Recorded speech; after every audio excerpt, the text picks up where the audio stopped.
Good morning, everyone. Let's start with a new topic, the formation of World Trade Organization and the era of economic globalization, 1995 to present. This is the part second of evolution of international economic system from Bretton Woods to WTO. So इससे पहले के video में हमने देखा था कि how 1929 Great Depression and Second World War, both of them, they devastated the world economy. And these changes they paved the way for fixed exchange rate system that was based on gold. But then, because of many lacuna and loopholes in the system, it further set the way for a floating exchange rate system. And this, along with neoliberal policies and structural adjustment program, they led to a new era of trade liberalization and economic globalization. And these new changes, these new waves, they also saw the establishment of World Trade Organization in 1995. So, the origins of WTO can be traced to its parental organization, GATT, General Agreement on Trade and Tariff, which was established in 1947 as a part of post-war effort to reduce trade barrier and promote international commerce.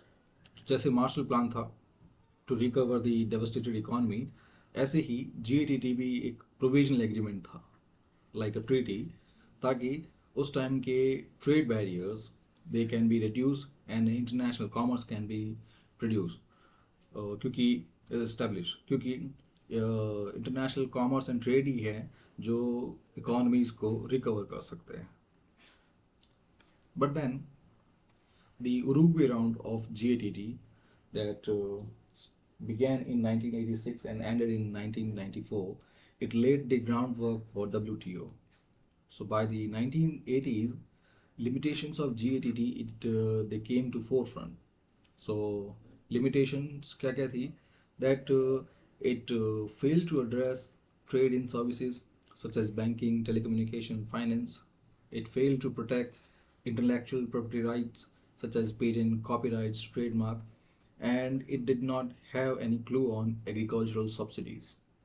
So, the Uruguay round of GATT, it was launched in 1986, and it sought to expand trade liberalization in these three areas.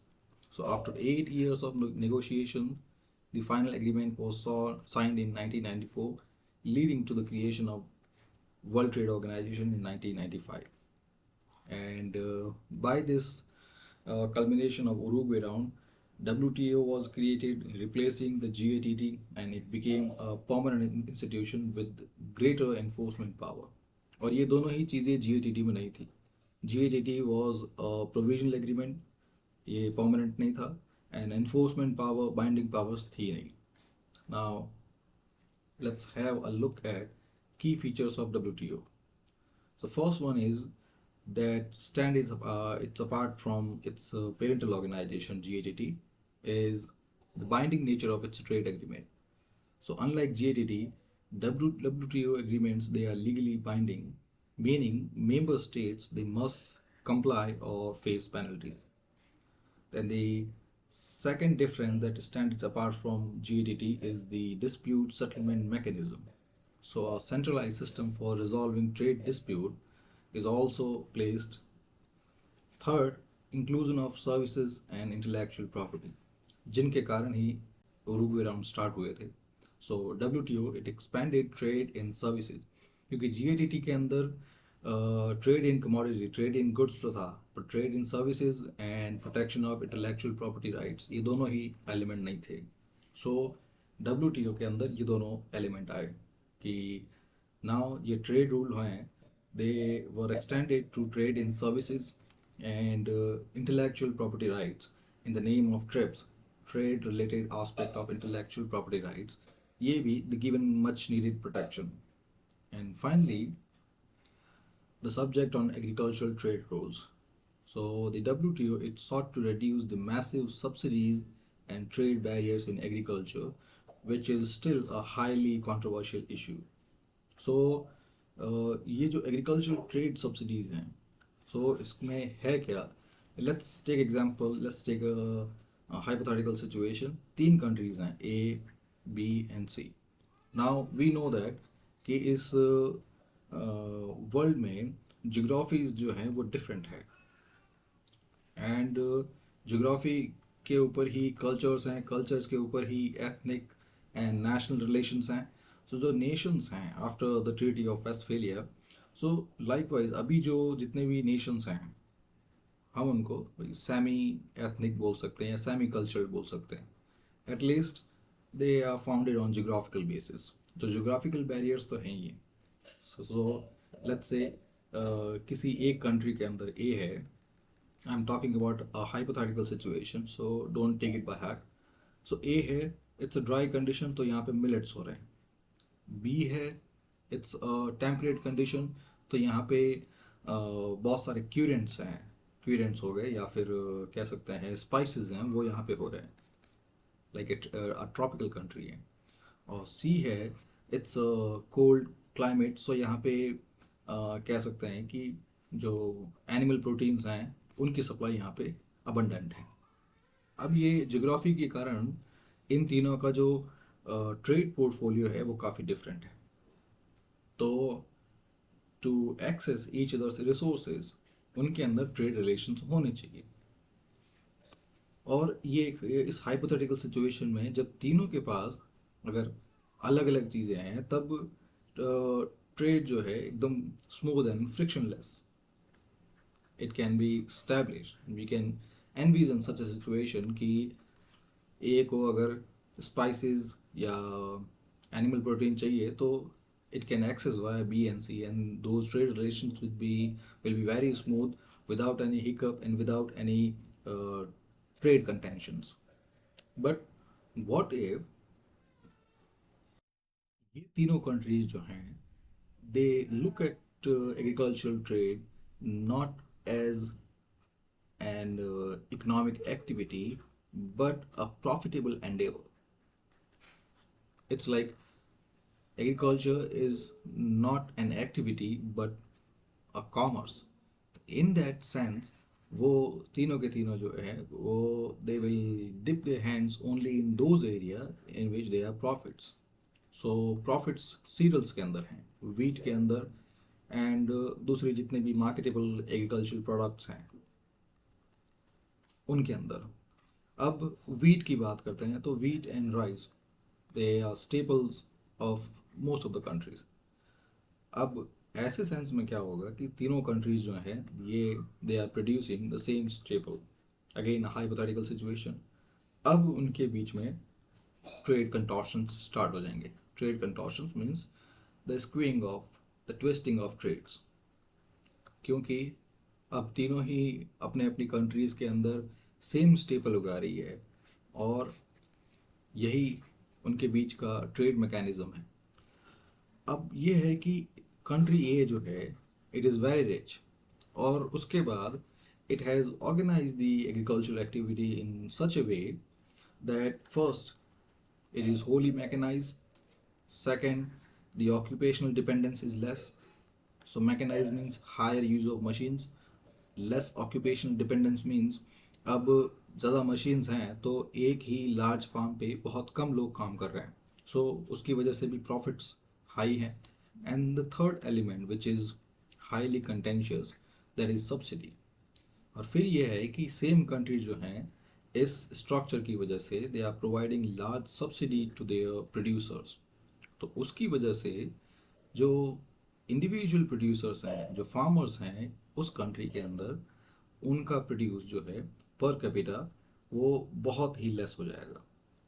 So let's say तीनों ही 10 rupees kg के हिसाब से produce कर रहे हैं, and now profit के हिसाब से ये तीनों के तीनों जो हैं वो उनका प्रोड्यूस प्रॉफिटेबल कब होगा, जब वो 12 रुपये किलो बेचेंगे एट 12 पर kg. सो तभी जो उनका जो डिफरेंस है 2 per kg it will be their profit. Now a जो है वो अपने जो कंट्री के फार्मर्स हैं it is providing them higher subsidies, let's say 4 per kg. अब उसकी वजह से जो ए कंट्री का जो पर कैपिटा प्रोडक्शन है it reduces to 6 per kg. तो उनके ऊपर बर्डन कम हो गया। अब वो मार्केट के अंदर अगर 8 पर केजी में भी बेचें तो उनका जो रिक्वायर्ड प्रॉफिट है 2 per K G, it is still protected. So ऐसे में अब all of them they enter the market.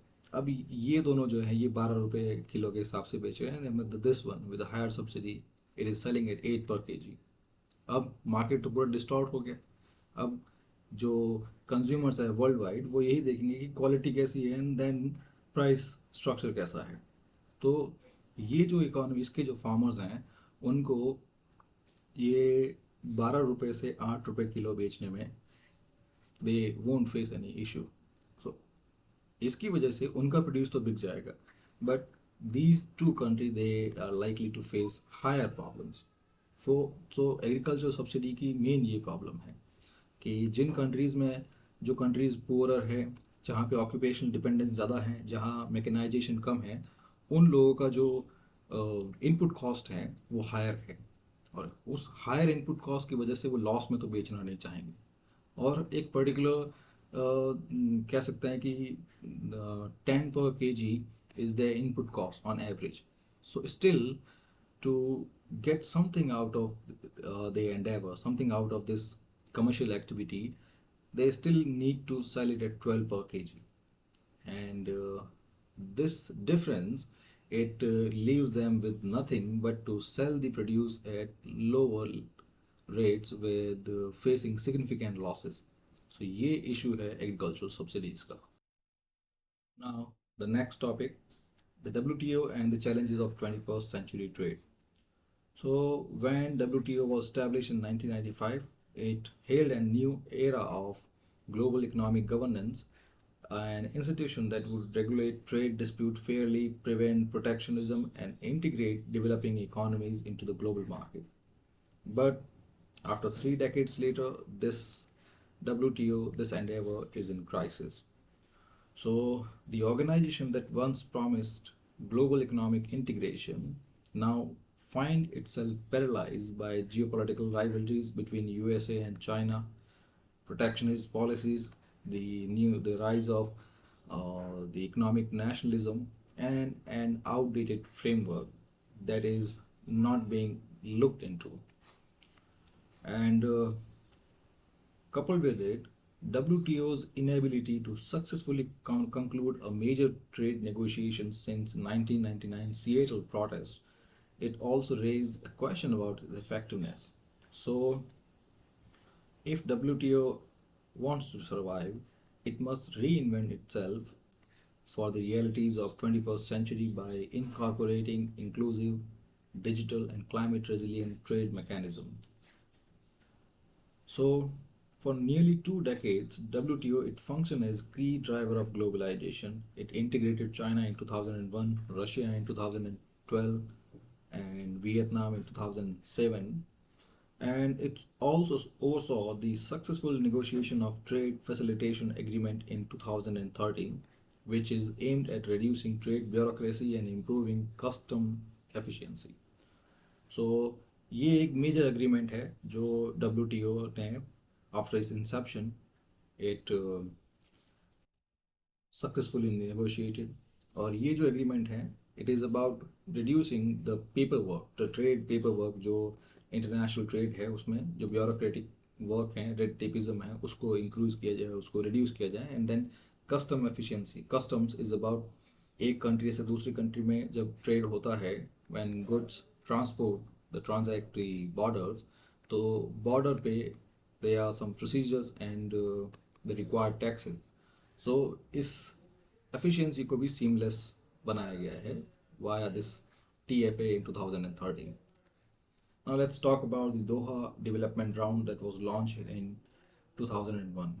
So this goal was to lower agricultural subsidies in rich countries. जो अभी बताया कि ये rich countries हैं with their deep pockets, वो हायर सब्सिडीज प्रोवाइड कर सकते हैं and this make this distort the global agricultural trade and this distortion in agricultural subsidies, distortion in the price structure of global commodities at international level, it allowing allows the rich nations to incorporate, appropriate all the benefits.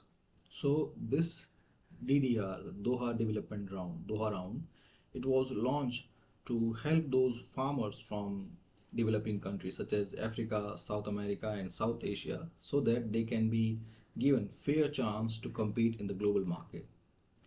However, the negotiation to reduce the agricultural subsidy, they collapsed due to resistance from the US and the European Union, the Western nation, the rich nations, and they refused to cut subsidies that protected their domestic farmers. And in reciprocation, the developing country, the middle powers such as India, Brazil, and China, they refused to open their markets to foreign corporations.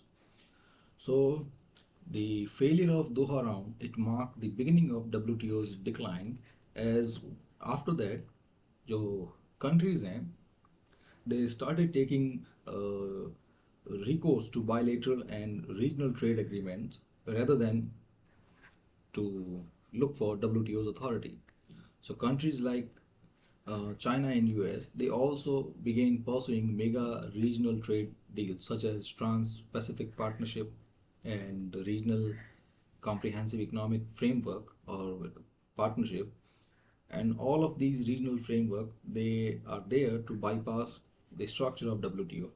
क्योंकि WTO में जो member Nations हैं वो उनके ऊपर rules तभी लागू होंगे जब same rules are being accepted and implemented by the member nations.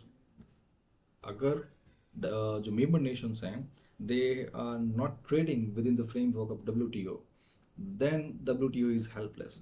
So इसी लूप होल की वजह से आज रीजनल ट्रेड एग्रीमेंट्स हैं वो बहुत सारे हैं. And with no new global trade agreement in over 2 decades, the WTO's role as a guardian of free trade, it has weakened.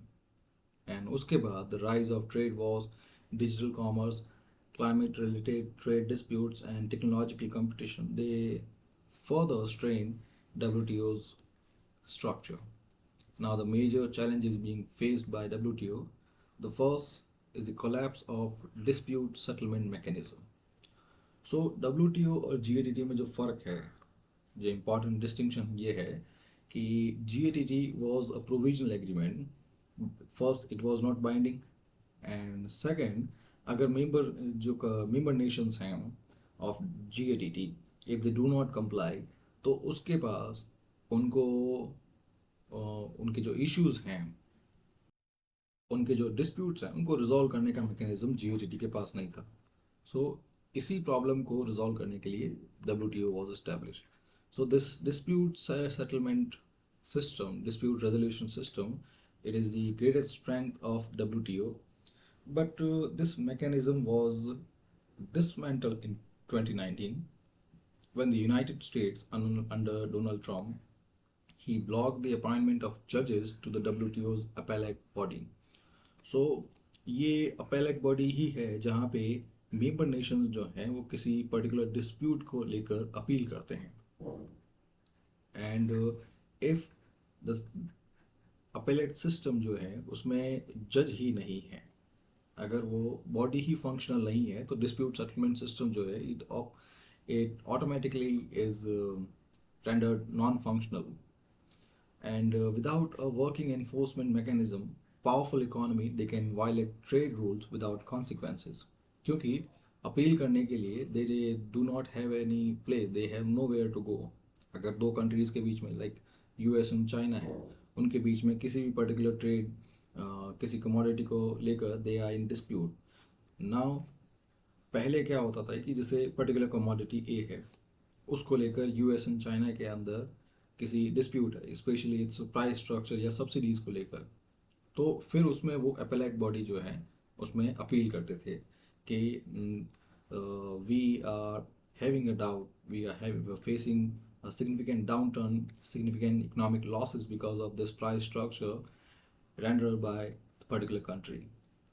ये अपील होती थी, and this usually went to the appellate body.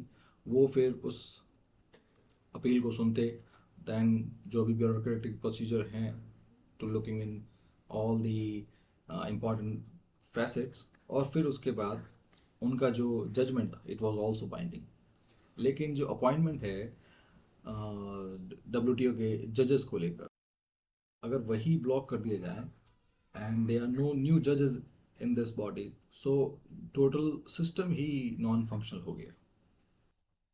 फिर the second challenge is about challenge of digital trade and data sovereignty. So 21st century में along with the trade in goods and services, it is also about data, and many large corporations, large e-commerce enterprises such as Google, Amazon, Alibaba, TikTok, Facebook, Twitter, all of them, they operate across borders, and still there are no comprehensive global rules to govern such transnational digital trade. So जैसे Google की services हैं, so headquarters भले ही US के अंदर हों, the Google services they are employed by many different nations. अब यहाँ पे ट्रांसनेशनल गुड्स एंड सर्विसेज के बीच में ट्रांजैक्शन हो रहे हैं, but we do not have any structure to govern how such digital trade is happening. So because of such loophole, nations they have started imposing data localization laws. So data localization law means जैसे Google है, अब Google it is being served as a search engine by millions of Indians. अब जो लोग जो हैं ये services को, गूगल सर्च इंजन की सर्विसेज को यूज़ कर रहे हैं, उनका डेटा भी जो है गूगल के सर्वर पे हैं, क्योंकि डेटा पर्सनलाइजेशन होता है। सर्च इंजन में आप जो भी देखते हैं, जो भी आप सर्च करते हैं, जो भी आपकी प्रोफाइल है, सो इन शॉर्ट आपकी एक डिजिटल फाइल है, डिजिटल प्रोफाइल है, that is with the servers of Google. Now different countries जो हैं they started taking recourse to data localisation law. So as the name suggest, data localisation means उनकी country का data है जो है वो उनकी कंट्री के बीच में ही होना चाहिए, उनकी कंट्री के बॉर्डर्स के अंदर ही होना चाहिए। So all these services, all these servers, they are being establish with in the borders of particular country, क्योंकि यही डेटा जो है आपकी डिजिटल प्रोफाइल है एंड मल्टीप्लाइड बाय मिलियंस। अब गूगल के पास एक पर्टिकुलर कंट्री के मेंबर्स की उनकी मिलियन प्रोफाइल है।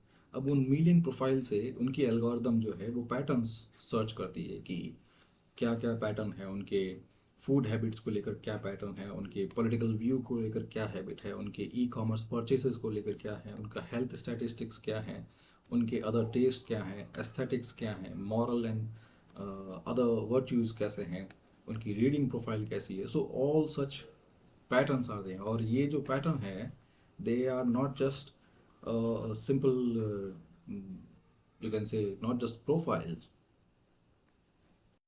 they are newer currencies. That's why data is known as new oil, because it has the power.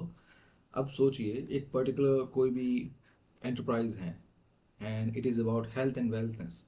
अब हेल्थ एंड वेलनेस में वो कौन सा प्रोडक्ट बनाए, कैसे कस्टमाइज हो, उसकी क्या क्या कैरेक्टरिस्टिक हो, और उसके लिए उसको चाहिए इंफॉर्मेशन, डेटा चाहिए कि जितने भी लोग हैं, जैसे मान लो इंडिया के अंदर ही वो अपना एक हेल्थ एंड वेलनेस प्रोडक्ट है, it is about to launch, so it seeks you can say a crux of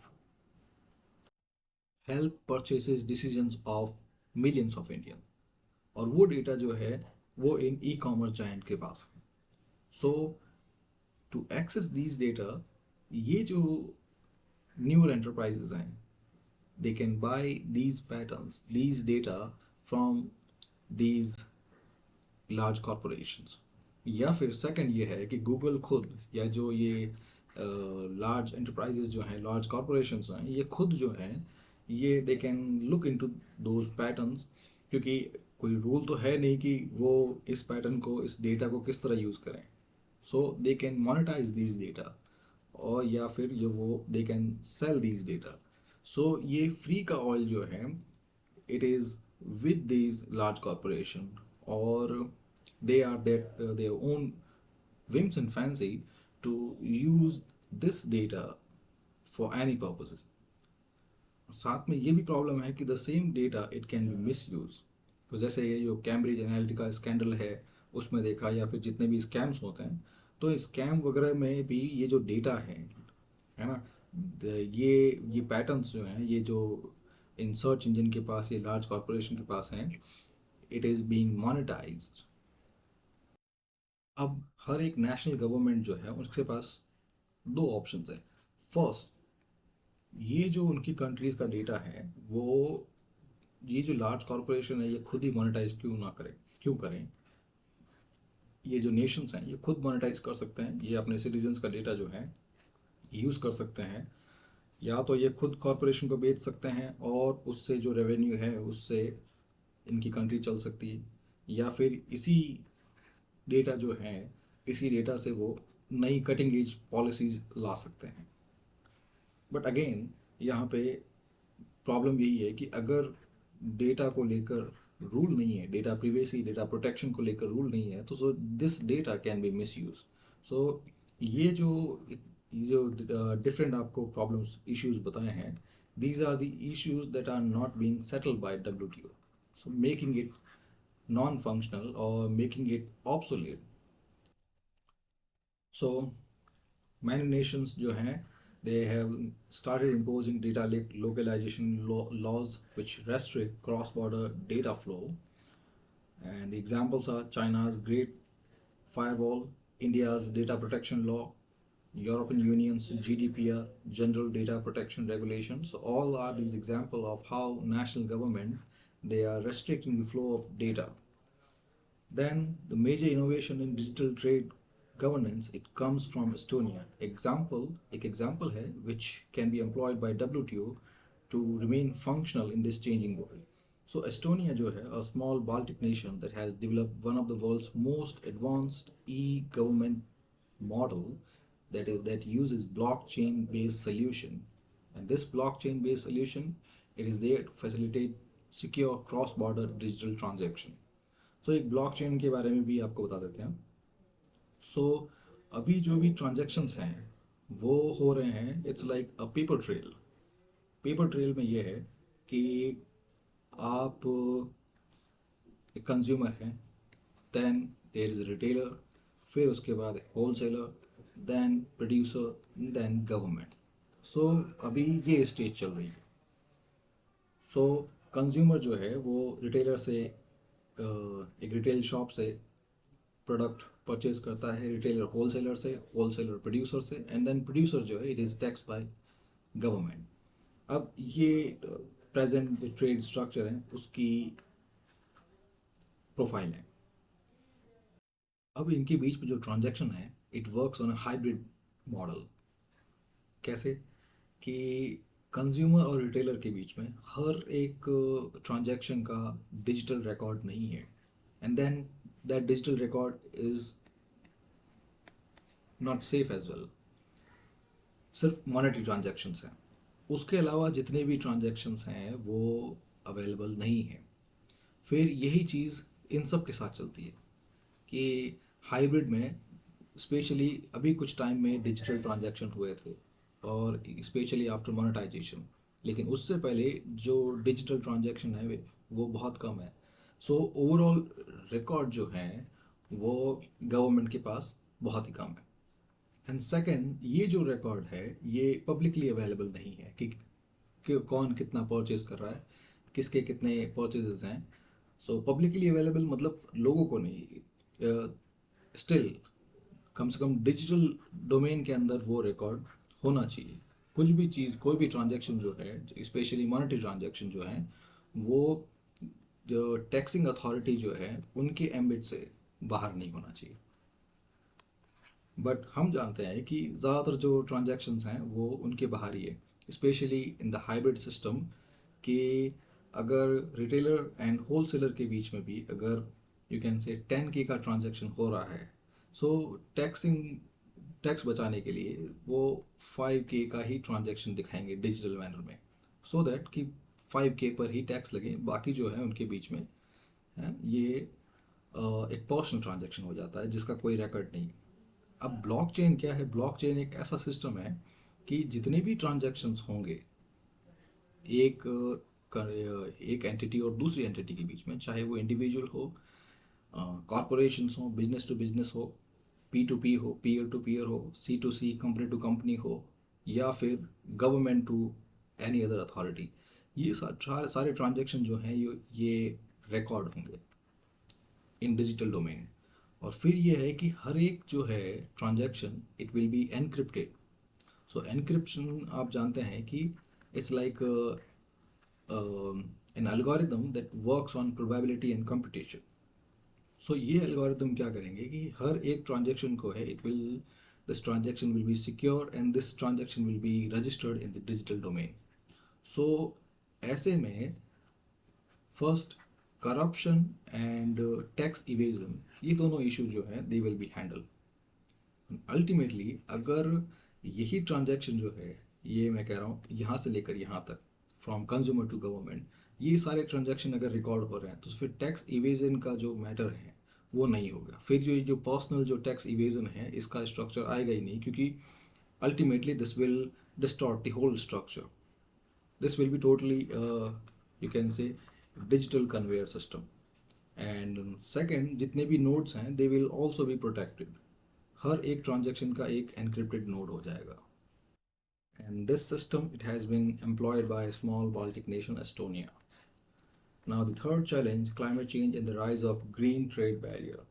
So वो आप सबको पता है कि climate policies की वजह से trade जो है it is being distorted, trade is suffering, क्योंकि अगर if climate is fluctuating and if climate it is unpredictable, then जो बाकी जितने भी चीज़ें हैं that complete a trade, they will also face the consequences. तो सिर्फ एक एग्रीकल्चर का लेते हैं, what if because of incessant rain कोई भी particular agriculture land it is submerge. So ये नहीं होगा, अगर सबमर्ज हो जाएगा then there will be no agriculture produce. So इसकी वजह से फर्स्ट जो भी ट्रेडिंग अथॉरिटी है, ट्रेडिंग एंटिटी है, वो अपना ट्रेड नहीं कर पाएगी। फिर जो प्राइस स्ट्रक्चर हैं it will also reflect in the international market. Then फिर क्लाइमेट से जो क्लाइमेट गोल्स हैं, जो ये क्लाइमेट रेमिफिकेशंस हैं, वो कैसे किए जाएं, वो कैसे एडजस्ट हों, उनका भी एक स्ट्रक्चर होना चाहिए। क्योंकि अल्टीमेटली गवर्नमेंट अगर क्लाइमेट रिलेटेड वर्क में पैसा लगाती है तो भी गवर्नमेंट को पैसा लगाने के लिए it also need tax. So ये बाकी चीज़ पे ये टैक्स लगाएगी। So the dimension of inflation will be there. So इन सब मैटर को रिजॉल्व करने के लिए WTO के पास it has nothing. Then the many laws such as European Union's carbon border adjustment mechanism CBAM, और इस mechanism के थ्रू जो यूरोपियन यूनियन है या यूरोपियन इकोनॉमीज़ हैं वो बाकी कंट्री से जितने भी कमोडिटीज़ आ रहे हैं उनको उन पे एक्स्ट्रा टैक्स लगा रहे हैं, एक्स्ट्रा टैरिफ लगा रहे हैं। So this is the just of CBAM। सो अब ऐसे जो हैं मैकेनिज़्म, बहुत सारे ग्रीन प्रोटेक्शनिज्म जो है वो धीरे धीरे इट इज़ टेकिंग शेप। बहुत सारे वेस्टर्न नेशंस हैं, they are imposing higher taxes, higher tariff on products from developing countries. And उन सबको रिजॉल्व करने के लिए WTO इज़ क्लूलेस, उसके पास there is no framework to address these disputes. And now let's look at the best practices from world over. So many countries, they are experimenting with innovative solutions. So Costa Rica, New Zealand, Fiji and Iceland, they have formed an agreement on climate change, trade and sustainability, ACCTS, so which aims to eliminate tariffs on environmentally friendly goods. सो इसका मतलब ये है कि अगर इन सब countries के बीच में if they are engaging trade, और वो ट्रेड में जो भी प्रोड्यूस है if it is environmental friendly, कि उसके अंदर हायर एमिशंस नहीं हैं, कार्बन परसेंटेजेस कम हैं, जो ट्रेड जो प्रोड्यूसिंग प्रैक्टिसेस हैं they are also green and environmental friendly, तो उन पे फिर ट्रेड जो है वो एलिमिनेट किया जाएगा. So it is one of the way that the burden of the carbon emission they can be reduced. So ऐसा ही similar measure can be adopted by WTO to remain functional. And the fourth challenge, the rise of economic nationalism. So वो आप देख रहे हैं कि because of the the non-functioning appellate body WTO is weakened, and many countries they are engaging in weaponized trade, which means they are using trade as a weapon. So ये आप tariff and counter tariff जो trade war है US and China के बीच में वो आप देख ही रहे हैं, विच began in 2018, and both of the nation they have imposed tariff worth hundreds of billions of dollars on each other's goods. And further, this issue it has also led to regionalization of trade. क्योंकि regionalization of trade means कि अब जो countries जो हैं they are not engaging into multilateral or global transaction, global trade regimes, क्योंकि they have lost faith in WTO's ability to resolve any such dispute.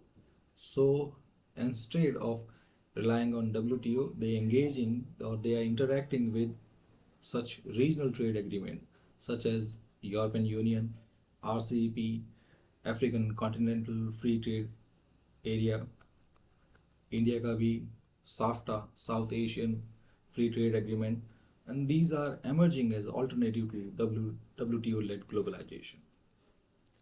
Now let's have a look at future policy recommendation to remain the WTO as functional. The first recommendation is reinventing global trade from protectionism to smart globalization.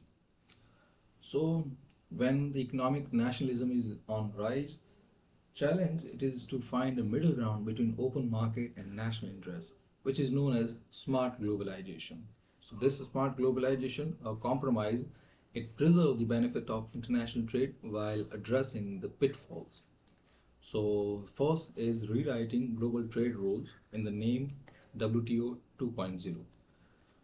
So most of the rules that form WTO, they are outdated, and to resolve the outdated rules, stalled negotiation, and ineffective dispute resolution, WTO must start a green trade framework that reward sustainability and greening practices. Then it provide a level playing field among economic manipulation. So ये जो जितने भी issues हैं, especially state subsidy, which is a hallmark of economic manipulation, intellectual property theft, and unfair market practices, all of them they need to be resolved, and a level playing field can be given to all those countries that are involved. The third one is a digital trade charter. Because of rise of e-commerce, AI driven economies, and cryptocurrency, they demand new trade agreement that govern digital goods, data sovereignty, and cyber trade barriers. All of them, if they can be addressed by WTO, WTO will still reach its arm and to remain functional in this changing world. Second, regionalized trade and with global accountability. So many regional blocs, RCEP, AFC, FTA, USMC, and EU, all of them they signals a shift towards regionalized trade agreements.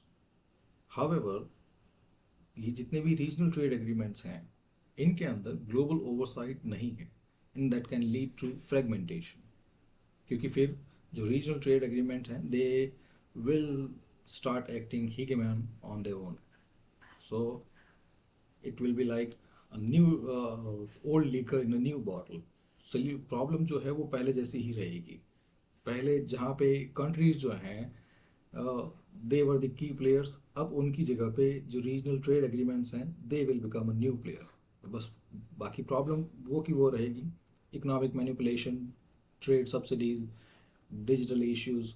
सो इन सब को इस fragmentation को resolve करने के लिए solution first inter regional economic council.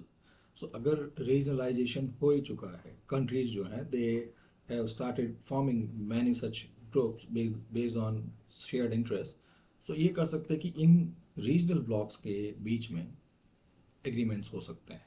So an interregional economic council like G20 and any similar authority, they can ensure harmonization of policies between different economic blocks.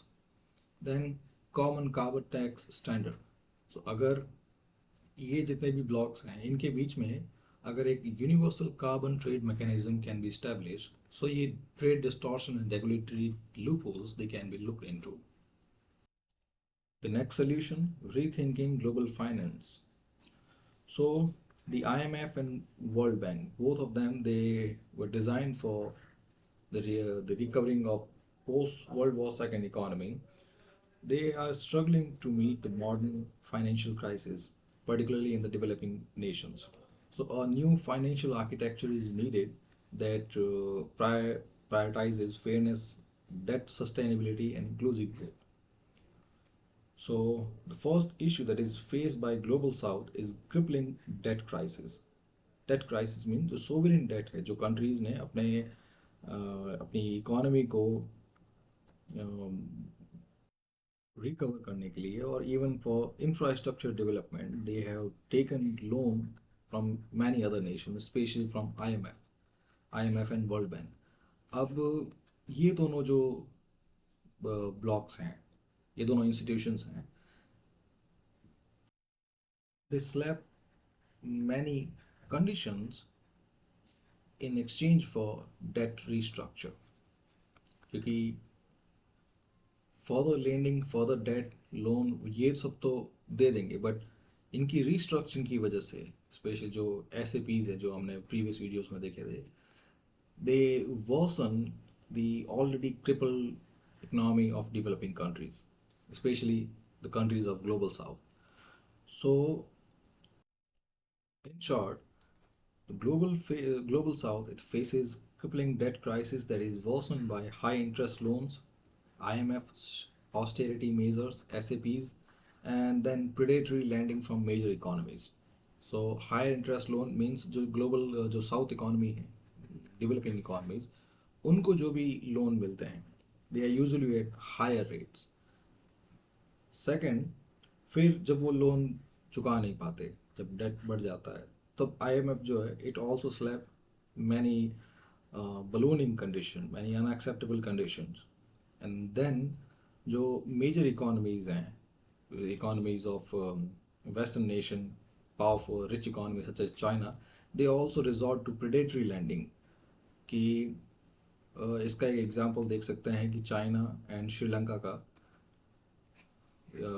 In that belt and road initiative कि infrastructure development के लिए China provided loan to Sri Lanka in the name of belt and road initiative. China जो श्रीलंका जो है it could not repay the loan. So उस case में China it took Hambantota port that belong to Sri Lanka for 99 years lease. So ये भी एक case है which is or ऐसे similar cases हैं, they are faced by many economies of global south. Now possible solution, first global debt swap initiative. Debt swap means होता है कि एक country का जो debt है it is taken by another country in exchange for something. So countries with unsustainable debt they should be allowed to exchange it for investment in green energy, education and healthcare. So ये exchange possible है, debt swap possible है. And similar program they have worked in Ecuador, Seychelles and Belize where debt was restructured in return for environmental conservation effort. So ये हो सकता है carbon mechanism कह सकते हैं या green exchange कह सकते हैं. तो such practices can be resorted to. And second, a new SDR system at the IMF. So spatial drawing rights जो presently they are consisted of 5 major currencies of the world such as US dollar हो गया, European euro हो गया, British pound हो गया and China's RMB हो गया, Japanese yen हो गया. सो ये जो हैं ये 5 currencies they make up the SDR. And these SDR they should be allocated not on the basis of economic powers but on the basis of economic vulnerability. And this new allotment system, new allocation system, that will ensure fair access to financial liquidity during crisis. The second solution, taxing the digital economy. So many corporate giants like Amazon, Google, Apple, they shift their profits to tax havens.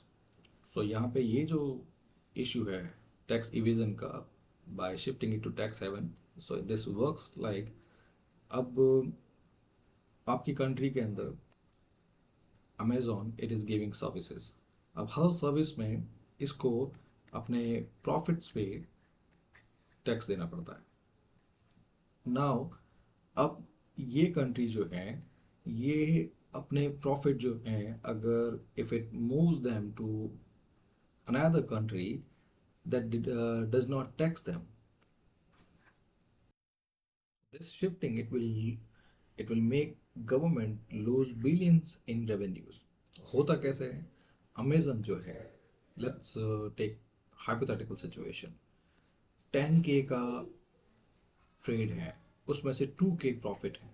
अब कोई भी government जो है, ये 2K का profit जो है इस पे टैक्स लगाएगी। अब ये 2K का प्रॉफिट अमेजन क्या करेगी, इन्हीं टैक्स हेवन में कोई एक कंपनी बना लेगी ए, और उस कंपनी के रीस्ट्रक्चर या किसी भी पर्पस से, इकोनॉमिक एक्टिविटी के पर्पस से, इन्वेस्टमेंट पर्पस से, उस कंपनी में ये पैसा डाइवर्ट कर देगी, ये 2K। सो अब अमेजोन को जिस कंट्री के अंदर it is giving it services, उसको प्रॉफिट पे टैक्स देना ज़रूरी नहीं है, क्योंकि प्रॉफिट है ही नहीं, प्रॉफिट इसने वापस री इन्वेस्ट कर दिया। और यहाँ पे जो भी टैक्स हेवन है, वहाँ पे ये 2K अगर इसने एक शेल कंपनी है, इकोनॉमिक सेल है, सेल कंपनी के अंदर अगर इन्वेस्ट किया है, तो वो टैक्स हेवन उन पे कोई टैक्स लेगा ही नहीं, और लेगा तो बहुत मिनिमल टैक्स लेगा।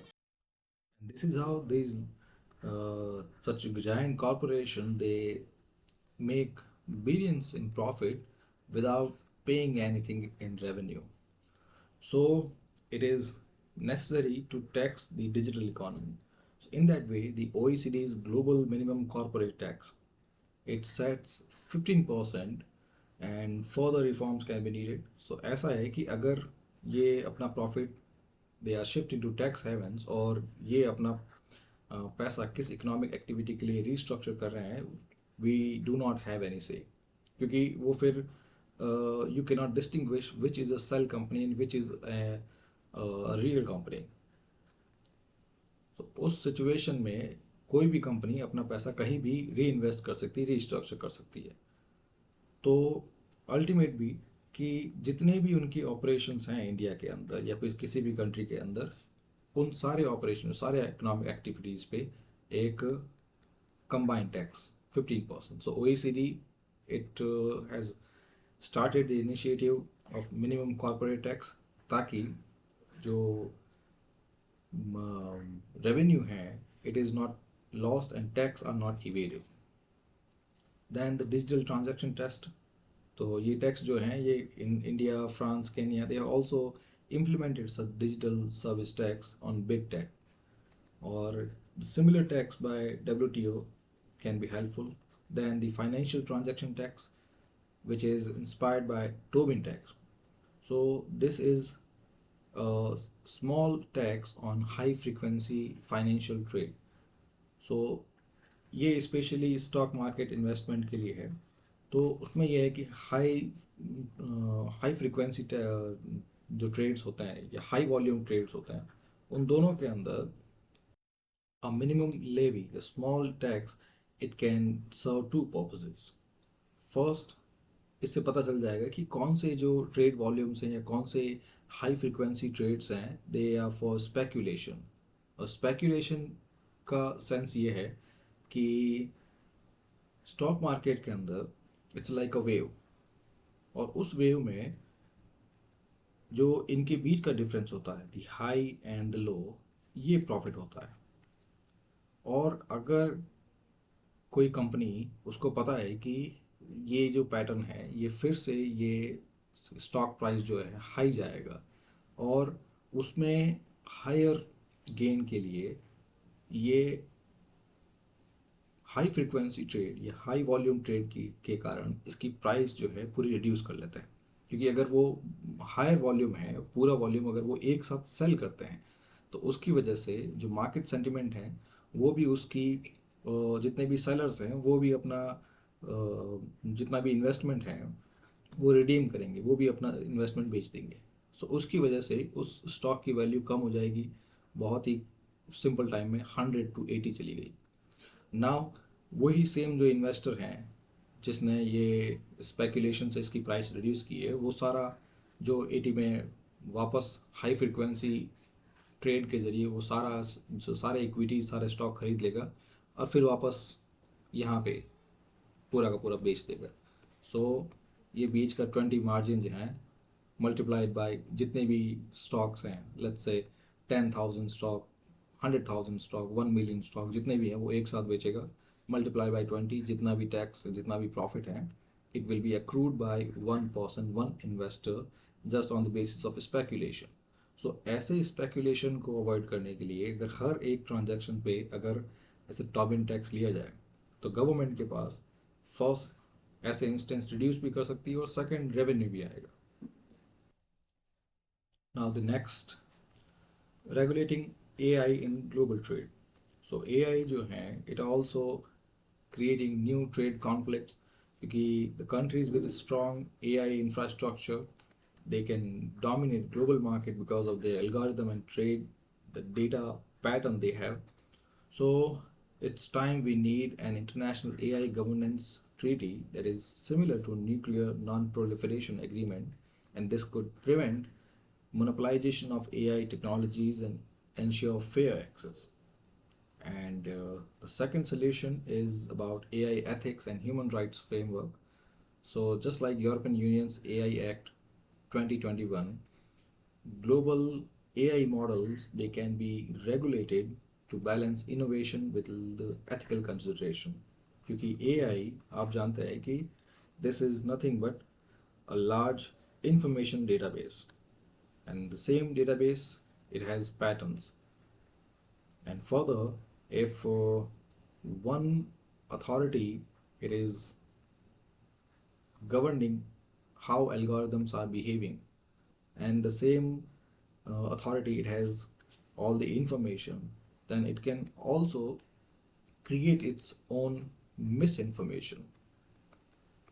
It can divert people's attention, it can channelize the sentiment, because patterns हैं तो पैटर्न्स के अंदर जो इमोशनल सेंटिमेंट्स हैं या जो कह सकते हैं लोगों की नर्व्स हैं, so these AI models they have people's nerve in their hand, so then same nerves they can be manipulated in such a misinformation या disinformation campaign. इन दोनों ही केसेस में AI रेगुलेशन जो ज़रूरी है, specially from ethical framework. And the next solution is about democratizing technology and knowledge transfer. So right now wealthy nations, especially nations of western country, they hold the patents for green technology, vaccine, AI driven industries, and this creates a global technological gap, global north और global south में. So इसके solution a global knowledge common कि एक ऐसा UN based initiative शुरू किया जाए जिसमें डेवलप्ड कंट्रीज जो हैं दे शेयर की technological patents with developing nation at low cost licensing, and जिस तरह से open source solutions like Wikipedia वैसे ही AI जो है वो भी पब्लिक किया जाए. And next solution, climate resilient economic strategies. First one will be redefining GDP. So अभी तक GDP के अंदर जो climate unpredictability है it has not been integrated. So in short, such environmental costs they have been ignored, and even if some steps have been taken by Bhutan in terms of gross national happiness and OECD's Better Life Index, but a more holistic GDP definitions is needed. So first is to create a global green GDP index. So in that way GDP growth के अंदर जो monetary, जो trade, services, उनके transaction हैं, उनके साथ जो carbon efficiency, biodiversity preservation और सस्टेनेबल डेवलपमेंट, ये भी इंटीग्रेट किया जाए उस जीडीपी मार्कर में। सो इससे हर कंट्री की जो रियल प्रॉस्पेरिटी है या रियल स्टेटस है, it can be visible at the global stage. And the second solution, the nature-based financial instrument. So Costa Rica and Gabon, they have issued green bonds. They are tied to rainforest preservation. So nature-based financial instrument, financial instrument मतलब stocks हो गए, bonds हो गए, derivatives हो गए, equities हो गया। So अगर ये जो bonds and ये है, if they are tied to climate and nature, and then they are listed at stock market in terms of IPO, in terms of equity, अगर स्टॉक मार्केट पे ये लिस्टेड है, स्टॉक मार्केट पे ये बेचे जा रहे हैं, so this can facilitate preservation of biodiversity. So Costa Rica और गिबन ने they have sold green bonds on stock market to facilitate the preservation of rainforest, and similar global model can be started. The next solution, circular economy and zero waste trade. So countries like Sweden and Netherlands, they are pioneering circular economy where products are reused, refurbished and recycled. So circular economy इसमें ये है कि we do not mine more, we do not indulge in reckless mining. Instead, जो हमारे पास product है, we can reuse them, we can refurbish them or we can recycle them. So या recycle तो आपको पता है कि जो product है after the end of its life, same product जो है it is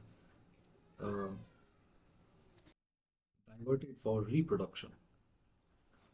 फिर रीयूज़ में ये है कि कोई एक कमोडिटीज़ हैं, you can use it more. आप वन टाइम यूज़ करने की जगह you can make it reusable. So such अगर आपके पास ऐसे ही पैकेजिंग है, like simple carry bags हैं, और you are using them more often, you are using them frequently, एक सिर्फ सिंगल यूज़ नहीं, मल्टीपल यूज़। सो इससे क्या होता है कि बार बार जो परचेस करने के लिए जो extra mining, extra material, extra industrial activity है, they can be reduce. And then refurbish में ये है कि जो सेम प्रोडक्ट हैं after end of its life, अब ये उस पर्टिकुलर स्टेज में यूजेबल नहीं है, then you can refurbish, you can remake it in a different way. So ये सारे जो कंपोनेंट्स हैं, they make up a circular economy. So in WTO, it also needs a charter on global circular trade that can standardize recyclable product requirement.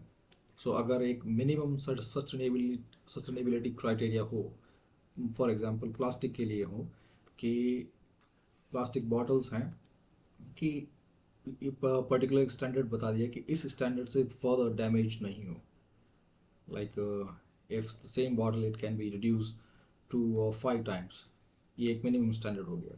Same plastic जो carry bags हैं उनमें भी कितने micron thick है। Same हम semiconductors के बारे में कह सकते हैं या इलेक्ट्रॉनिक इक्विपमेंट के बारे में कह सकते हैं कि इतना ओल्ड हो। सो ये ऐसे मिनिमम क्राइटेरिया जो हैं, they can be establish. So recyclable industry है, it can be kick started. Then tax non recyclable export. So ऐसे एक्सपोर्ट जो रिसाइक्लेबल नहीं है, उनके ऊपर टैक्स लगाएं, तो this can serve as disincentive to degrade the promotion of such non recyclable products. So ऐसे प्रोडक्ट जो रिसाइकल नहीं हो सकते हैं, अगर उन पे अगर टैक्स लगाएंगे तो धीरे धीरे उनका यूज़ भी कम होता जाएगा, because this will make them expensive. And this is one of the oldest way, one of the most traditional way to disincentivize any such behavior. So this is it. Thank you very much and kindly subscribe the channel.